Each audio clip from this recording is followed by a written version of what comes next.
Salt, sugar, oil ఈ 3 గణనీయంగా తగ్గించాలి. నలుగురుండే ఫ్యామిలీ 0.6 హాఫ్ కేజీ నెలకు సాల్ట్ వాడాలి.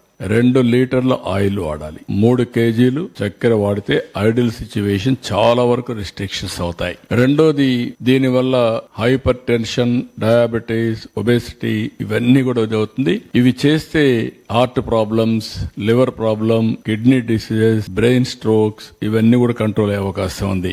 ఎవ్రీ పర్సన్ కి నేను స్టేట్ లో అందరూ కోరుతున్నా ఒక half an hour exercise, walking, సాయంత్రమా మార్నింగ్ కంపల్సరీగా half an hour 30 minutes break తీసుకోవాలి, ఎక్సర్సైజ్ చేయాలి ఆర్ వాకింగ్ అన్న చేయాలి. ఇది కూడా చాలా ముఖ్యం. ఇంకొక పక్క practice meditation, pranayama or prayer. నేను ప్రేయర్ కూడా రికమెండ్ చేస్తాను. పూజ రూమ్ లో పోయి ఒక హాఫ్ అన్ అవర్ కూర్చొని ప్రేయర్ చేయండి, లేకుంటే ఒక మసీదుకి పోయి ఒక హాఫ్ అన్ అవర్ ఇది చేయండి, నమాజ్ చేయండి, ఆర్ చర్చికి పోయి ఒక హాఫ్ అన్ అవర్ ప్రేయర్ చేయండి. దానివల్ల స్ట్రెస్ తగ్గుతుంది. స్ట్రెస్ తగ్గితే చాలా సమస్యల పరిష్కారం అవుతుంది. ఇంకా మెడిటేషన్ చేయగలిగితే నథింగ్ లైక్ దట్. ప్రాణాయామం ఇవన్నీ కూడా హిందూ వారసత్వం. ప్రపంచం అంతా కూడా భారతదేశ వారసత్వాన్ని ప్రపంచమే అమలు చేసే పరిస్థితికి వచ్చారు. ఇది ది బెస్ట్ వే.